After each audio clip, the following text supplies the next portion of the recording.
Yep. There he is. I believe we are live. Hello. Let's check and see. This is our first time, so we don't know what we're doing. Happy to be here. There we are.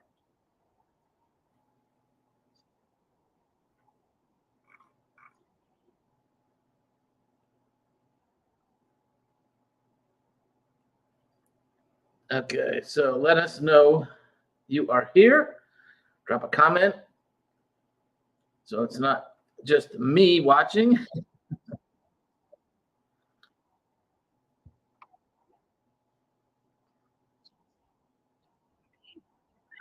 All right, I think I'm going to turn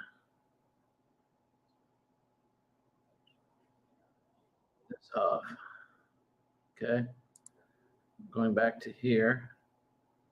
Yeah, I'm not sure everything there. Okay, we got one. We're going to get going here in just a minute. Wait for a couple of people to join us. As we said, we are John and Tara Thorman, and this is our first live stream ever, so it's kind of a trial for us. But we're excited Not a trial. Not a trial? A first time trial. A first time. Not a trial, though. It's you can explain that. We will be editing this, I think. All right, so yeah, this is our first time on a live stream, and we're trying to get the bugs worked out here and get this all working. So live from Sanford, North Carolina. That's right. We have been traveling. We're on the road, and excited to be here with our daughter and her husband and 3 grandbabies. So that's super awesome. Okay, so this is part of our mission is we, as financial coaches, we want to help couples with their relationship with money and also with each other. We know that money is a big issue for couples, and it is one of the leading causes of divorce. And so we want to help with that, and we can speak to it with some level of authority because we've been through it and made a whole bunch of mistakes, and it almost took us down. Really? Yeah. In real life. And but it didn't. Right. And we are victorious, and we're thankful that our marriage is where it's at today. It's never been this good after 28 years. So there's a little bit of hope and encouragement for you all. It's okay to struggle. Maybe you've heard this saying, it's the struggle on the vine that makes a great wine. Did you ever hear that one? I have not heard that one. Really? And you love your wine. I'm surprised. So I love that. And struggling is good for you. It produces perseverance and discipline and new skills, right? And new attitudes, new behaviors. So it's not a bad thing to struggle. You just got to press through and get to the other side. Right. And that's good. Money is tricky. It can be. Can be. Yes. And especially, I don't know, I've been thinking about so many things, but I would say one of the biggest things is it's very easy to be secretive. And hide. And we don't really mean to be, but our backgrounds are so different when it comes to money and what it means to us. For sure. Yeah. Yeah. Like, especially between you and I, it was so different. Yes, very, very. But we're not unique in that. I mean, for sure that applies to everybody. So as financial coaches, we want to help you with this. So our goal is to do a weekly money or marriage and money talk. We'd love to do a live every week, and watch the audience grow and be able to field some questions and help answer them and share a little bit about our journey and our experience and what has failed miserably and what has worked spectacularly. Right?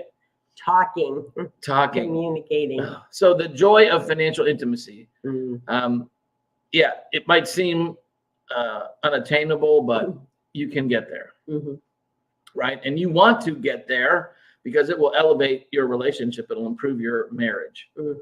So that's what it's about, the joy of financial intimacy. And what we want to do, as you've said, is we've got to talk, Mhm. right? So I don't know where I heard this the first time, but it just was talking about, if you want to transform your life, change your life, which we know you can do, Right. it begins with honesty. Mhm. And we've got to be honest with ourselves, and we've got to be honest with our spouse, and we've got to be real and understand what are the facts, where are we really at. Right. And then there was a book I read, Your Money or Your Life, and in that they talked about no shame, no blame. Mhm. Right? We've got to be able as couples to come together without shame or blame and talk about where are we really at? Mhm. What is the real deal? So that, because you're on the same team, right? You're on your teammates playing this game of money, but also playing an infinite game of wealth for your family, for generations to come. And you're on the same team. So you've got to be able to communicate. We got to be able to talk about this stuff. And so hopefully, as we go along week by week, we'll be able to encourage you with some ideas on how to do that. Okay. Okay. Mhm. Time to have the talk.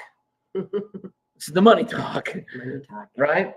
So we thought we would kick this off by encouraging you to seek first to understand your spouse by talking a little bit about your upbringing, your earliest memories of money. Right.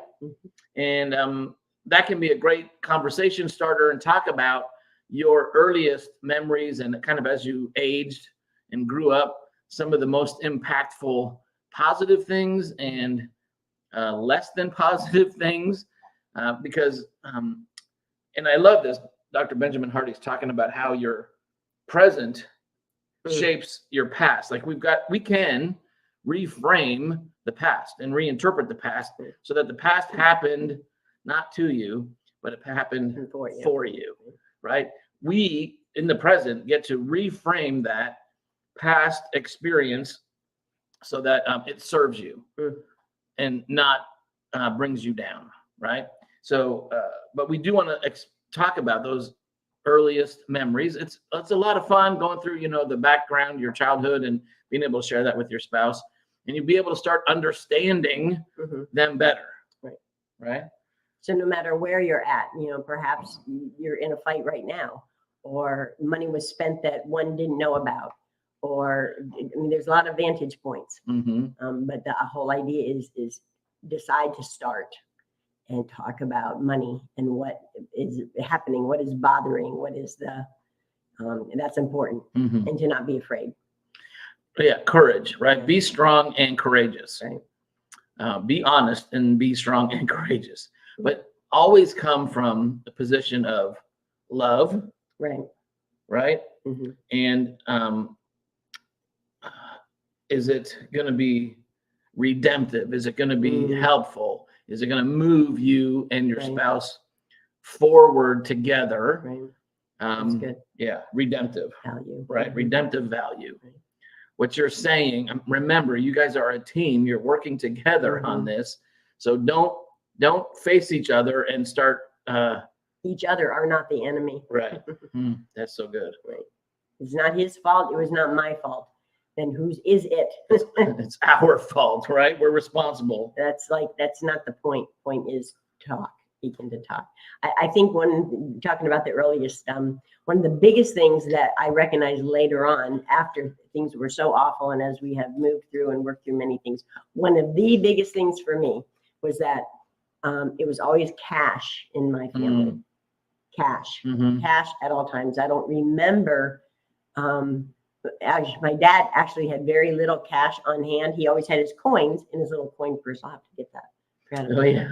And would give us a quarter for church to give, to Jesus in the Sunday school.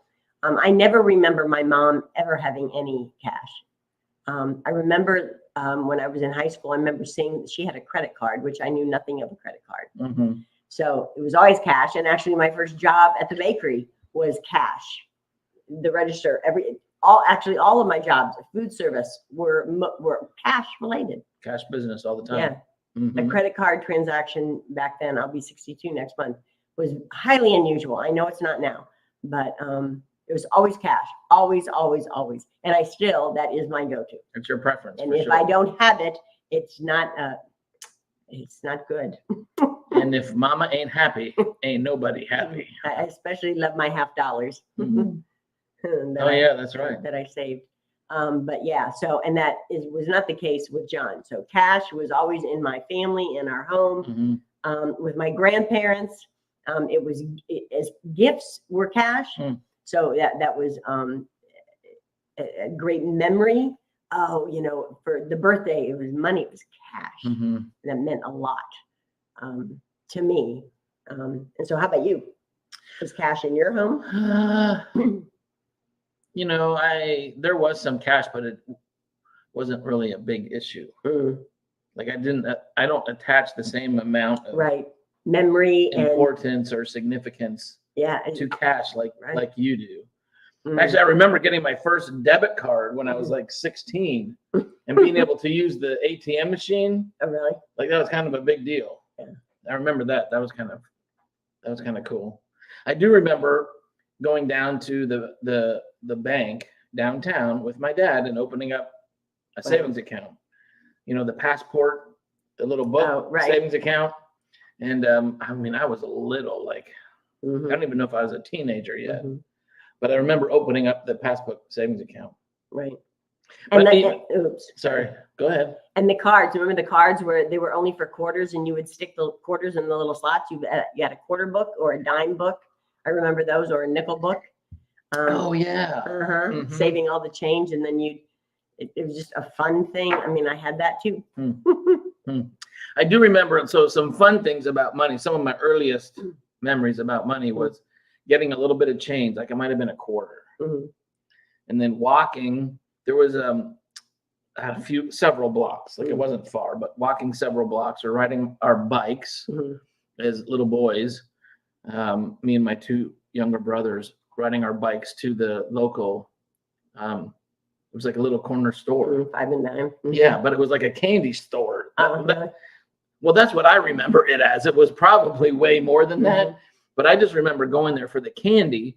And I remember trying to figure out in my brain how I could use my 25 cents and get the most amount of Right, candy. candy that I like the best, right? 5 pizzas that are 5 cents, or I could have a couple dime pieces, you know what I mean? Like just doing that math and trying to figure that out so I could get the most amount of candy Mhm. for my 25 cents. I remember that. Yeah. Mhm. Wow. Huh. So yeah, that's a big difference in cash spending and credit spending. Mm-hmm. Huge, actually. Right. Okay. So what else? What else? What else do you remember about your earliest memories about money? You said it was your dad giving you some change to go give it at church. Right, and then all my jobs, as a babysitter, always got paid in cash. It's significant, I think, too, in that typically in marriages, opposites attract, right? So you've got the spender Mhm, and you've For the got most the part, yeah. saver, mhm, right? And I can remember one time, my mom, it's 3 boys, so we're in the back seat of the car. We're sitting, lined up in order from left to right, and my mom giving us boys each like a pack of candy Okay. or gum, maybe, but candy first, maybe gum. But she gave us each a pack of candy, and I just remember taking mine and putting it in my pocket and then asking my brothers to share some of theirs with me. Like how? What? So I was the saver, clearly, right? Like I wanted to save my stuff and for the future. And if my brothers were willing to share it, I was happy to share it with them. But so I knew, oh my gosh, I knew early that I was a saver. Right. And you knew early that you were a giver and a spender. Right. And it is. And not so much spending, but giving. I mean, your heart is to give to other people. It's a lot easier to do that when you have the cash, though. I didn't even have a credit card. That point, honey, you know what they say? It's more blessed to give than to receive. You know why? Because you have to have something to give, right? So if you've got extra, you're blessed because you've got more than you need that you can give to help somebody else in need. Right. So I love that. Yeah. Sorry, I interrupted you. That's good. Okay. Just thinking of different things. I didn't even have a credit card till it was a very, very long time. Like. So we got married? Yeah, probably. We got married in 1995. Yeah. And you didn't have a credit card before that? I did not. Whoa. I did not. I never should have got you one. I know. Just kidding. Yeah, wow. That's crazy. That is a little bit crazy. Different, anyway. Huh. All right. Well, we'd love to hear some comments or some questions. If you've got any comments or questions, you can drop them in the chat box and we'll be happy to address them for you. Also, please be sure to like this video and subscribe to the channel. Right. We've got more great content coming out. But what else about money? And maybe is there one thing you've learned, like one overarching thing about money in our marriage that is a tip that you would share with somebody? I know I'm asking you this like without any pre-planning or preparation. I think if there's something going on that is bothering me about the money, about maybe something that he's wanting to spend money on, and if I'm agitated or just not wondering, it's like instead of oh, we can't do that, or don't do, instead of having an attitude of don't or whatever, like a negative response, you mean? To where's that coming from? It's really going into just hold off. What you said first about seeking to understand. I've learned to, no more blowing up. Those days are, think of where that agitation or grievance or irritation is coming from. Just take a minute and it's like, we can think about this. This is just, let's talk about this. And pull those new messages up that were not there. Because really the big thing is fear. Thank you. And I was just thinking that exact same thing too, is like fear is the mess of the mess. It is the culprit. Yeah, for sure. He is the culprit or she. Fear will destroy for sure. Yeah, that's so good, because that's exactly what I was just thinking. Is like fear is the motivating, driving force of behavior. And man, if you're operating out of a place of fear, that's a place of scarcity. Place of lack, a finite mindset, right? And that's not, a healthy, peak performance state to be operating in, right? It will kill you. It stifles you. It does many, many, many, many things. Sucks the life out of you. Wow. Yeah. So for sure, if you find yourself thinking or reacting and behaving from a emotion of fear, you got to spend some time and really think about that, right? And evaluate and meditate and pray, because you got to understand where that's coming from and what you can do to fix it. Because you can't stay there. Like, it's just not the joy of financial intimacy. It will not be achieved if you're operating from a place of fear. Right? They can't coexist. Would you agree with that? Exactly. Yes. And many things are in fear, including dishonesty, secretive. Right. The fear is the culprit, and all those other things are just all stem from. Yeah. I know there's a term, financial infidelity, which is the antithesis, right, of what we want, which is financial intimacy. And if you're in a place of fear, then you will cheat on your spouse when it comes to money. Mhm. Oh, the hiding. Yeah. Right? It's so, yeah. Not good. Anyway, Anyways, big topic. Lots to lots to unpack, right. right? Mhm. Lots to Good. talk about and delve into. And we do want to encourage you. So this was the primary objective here tonight, was we want to encourage you to have the talk, Mhm. right? And not just once, but Right. like regularly. And not in the evening. Well, or at least not too late. Like you Right. could, like maybe right after dinner, but don't wait. Don't push it off till it gets late. Because And if it works better, schedule it. Schedule a time. And if you need a few rules, make a few rules, or call it your boundary, or your that can be important. So depending on where you're at. yeah. So for years and years and years, Mm. Tara and I had a date night. Mhm. And it was every Monday night we would go out on a date. Mhm. And when we had no money, we would go have a cup of coffee at Denny's. Yeah, we did. Remember that? Mhm.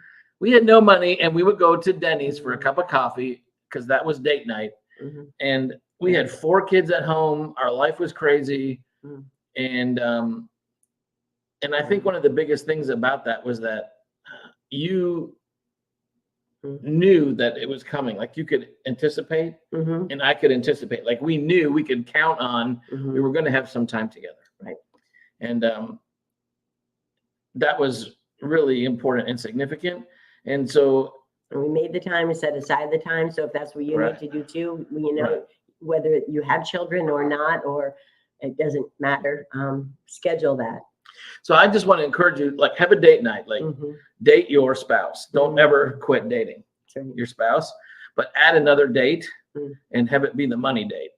Yes. Have a money date where you can get together and maybe start with once a week, go over how do we do this week, and get a picture of your money, like what came in and what went out and how are we doing and what's the plan for next week.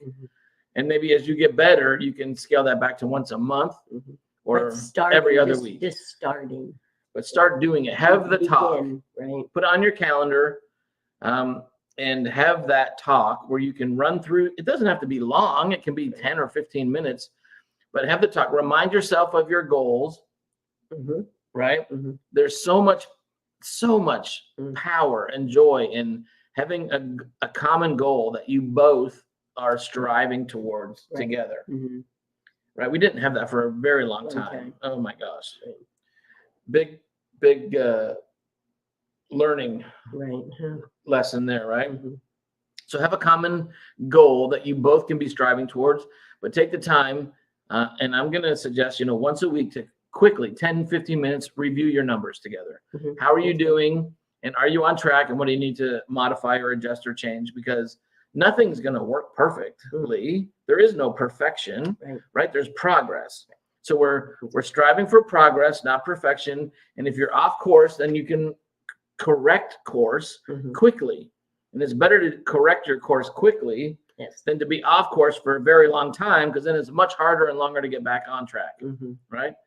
So just encourage you with that. Like have a 15-minute talk once a week or every other week at least. And keep dating your spouse, right? But add in a money date and that's good. Incorporate that into your life. Okay. Very good. All right. Any final words? Any parting wisdom? No. Okay. Well, now is the time to start. Don't need any. Just begin. Right. The best time would have been like 28 years ago for us, but the next best time is right now. And you can do it. And we know you can change your life. You can do this. You can improve your life. You can improve your finances. You can accomplish so much more and so much bigger goals than you ever thought possible. You really can. It's about what's going on in here between your 2 ears, and mindset, skill set, tool set, and we're going to work on this stuff with you and help you get better and help you achieve your goals. Yeah. Because we're working on it with us, Right. so we can help you work on it too. And we're super excited about it. So have a great week. Be sure to like the channel or subscribe to the channel, like this video. Go back, watch some of our other recent videos. Drop us a comment. Let us know if you've got questions. But we look forward to seeing you. We're going to have our next video out on Saturday. Yes. And then Wednesday next week, we're coming out with another Marriage and Money live. Hope to see you there and be able to field some questions. All right, everybody. Thanks. Bye-bye.